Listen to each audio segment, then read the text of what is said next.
ಪೂರಿ ಅಂದರೆ ಎಲ್ಲರಿಗೂ ಮಸ್ತ್ ಇಷ್ಟ ಅಲ್ಲ. ಅದಕ್ಕೆ ನಾನಿವತ್ತು ಬ್ರೇಕ್ಫಾಸ್ಟಿಗೆ ಪೂರಿ ಮಾಡುವ ಅಂತ.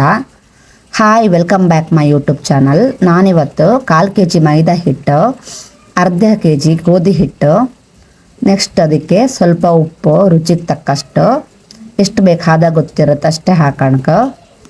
ಅದ್ಮೇಲೆ ನೀರು ಹಾಕಿ ಸ್ವಲ್ಪ ನಿಧಾನಕ್ಕೆ ಸ್ವಲ್ಪ ನೀರು ಹಾಕೊಂಡು ಕಲಿಸ್ಕಣ್ಕ, ಗಂಟು ಇದ್ದಿದ್ರ ಥರ ನೀಟಾಗಿ ಕಲಿಸ್ಕಣ್ಕ.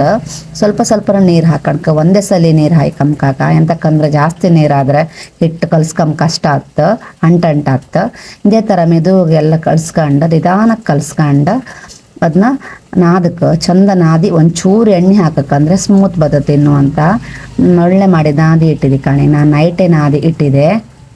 ಹಾಗೆ ಕಲಿಸ್ತಾ ಸಾಫ್ಟ್ ಫಿನಿಶಿಂಗ್ ಬರ್ತದೆ. ಫುಲ್ ಸಾಫ್ಟ್ ಆಗ್ತ. ಫುಲ್ ಸಾಫ್ಟಾಗಿ ನಾನು ನೈಟ್ ಫುಲ್ ಇಟ್ಟಿದೆ. ಹಾಗೆ ನೈಟೇ ಕಲಸಿಟ್ಟಿದೆ. ಹಿಟ್ಟು ಒಳ್ಳೆ ಸ್ಮೂತ್ ಆಗ್ತು. ಬೆಳಗ್ಗೆಗೆ ಈ ಥರ ಆಗಿರುತ್ತೆ ಕಣಿ, ಸ್ಮೂತ್ ಆಗಿರುತ್ತೆ. ನಾನು ಮತ್ತೆ ಇನ್ನೊಂದ್ಸಲಿ ಅದನ್ನು ಫುಲ್ ವಾಪಸ್ ನಾದ್ಕೊಂತಿದ್ದೆ. ಅಂತಕ್ಕಂದ್ರೆ ಇನ್ನೊಂದ್ಸಲಿ ಎಲ್ಲ ಫುಲ್ ನಾದ್ಕೊಂಡು ನೀಟಾಗಿ ಅದನ್ನು ಈ ಥರ ಮಾಡ್ಕೊಂಡು ಉಂಡೆ ಮಾಡ್ಕೊತಿದ್ದೆ. ಅಂತಕ್ಕಂದ್ರೆ ಚಿಕ್ಕ ಉಂಡೆ ಮಾಡ್ಕೊಳಕ್ಕೆ ಪೂರಿ ಲಟ್ಸೋಕೆ. ದೊಡ್ಡದು ಮಾಡ್ಕೊಂಡ್ರೆ ಚಪಾತಿ ಕಣಂಗತ್ತ. ಈ ಥರ ಮೈದಾ ಹಿಟ್ಟು ಪೌಡ್ರನ್ನ ಹಾಯ್ಕೊಂಡು ಲಟ್ಸ್ಕೊತಿದ್ದೆ. ನೀಟಾಗಿ ಲಟ್ಸ್ಕಣ್ಕ ನಿಧಾನ ತಿರುಗಿಸಿ ಲಟ್ಸ್ಕೊಂಡ್ರೆ ರೌಂಡ್ ಶೇಪೇ ಬರ್ತತ್ತೆ. ಶೇಪ್ ಚೇಂಜ್ ಆಗ್ತಿಲ್ಲ. ಅಷ್ಟರೊಳಗೆ ಒಂದು ಬಾಣಲೆಲ್ಲೂ ಎಣ್ಣೆ ಹಾಕಣ್ಕ. ಎಣ್ಣೆ ಕಾದ್ಮೇಲೆ ಪೂರಿನ ಅದಕ್ಕೆ ಬಿಡ್ಕ. ಸ್ವಲ್ಪ ಹೊತ್ತು ಎರಡೂ ಸೈಡ್ ಕಾಸ್ಕಣ್ಕ. ಜಾಸ್ತಿ ಕಾಸಿದ್ರೆ ಗಟ್ಟಿ ಆಯ್ತು, ಅಷ್ಟು ಮೆದು ಆತಿಲ್ಲ. ಸ್ವಲ್ಪ ಕಾದಾದ್ಮೇಲೆ ತೆಗೆದ್ರೆ ಮೆದು ಇರುತ್ತೆ, ತಿಂಬಕ್ಕೆ ಒಳ್ಳೆ ಟೇಸ್ಟ್ ಆಗ್ತು.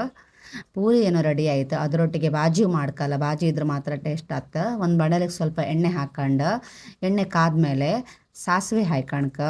ಸಾಸಿವೆ ಚಟಪಟ ಸೌಂಡ್ ಬಂದಮೇಲೆ ನೆಕ್ಸ್ಟ್ ಬೆಳ್ಳುಳ್ಳಿ ಹಾಕಕ್ಕೆ. ಬೆಳ್ಳುಳ್ಳಿ ಆದಮೇಲೆ ಆನಿಯನ್ ಹಾಕಕ್ಕೆ. ಆನಿಯನ್ ಸ್ವಲ್ಪ ಹೊತ್ತು ಫ್ರೈ ಮಾಡ್ಕೊಂಡು ಅದ್ರ ಮೇಲೆ ಗ್ರೀನ್ ಚಿಲ್ಲಿ ಹಾಕೊಂಡು ಆಮೇಲೆ ಆಲೂಗಡ್ಡೆನ ಹಾಕಿ ಫ್ರೈ ನೀಟಾಗಿ ಮಿಕ್ಸ್ ಮಾಡ್ಕ. ಅಂತಕ್ಕಂದರೆ ಆಲೂಗಡ್ಡೆ ಒಂಥರ ತಳ ಹಿಡಿಯುತ್ತೆ. ನೆಕ್ಸ್ಟ್ ನಾನು ಮನೆಯಲ್ಲೇ ತಯಾರಿಸಿದ ಅರಿಶಿನ ಪೌಡ್ರ್ ಇದ್ದಿತ್ತು, ಅದನ್ನು ಹಾಕಿದೆ.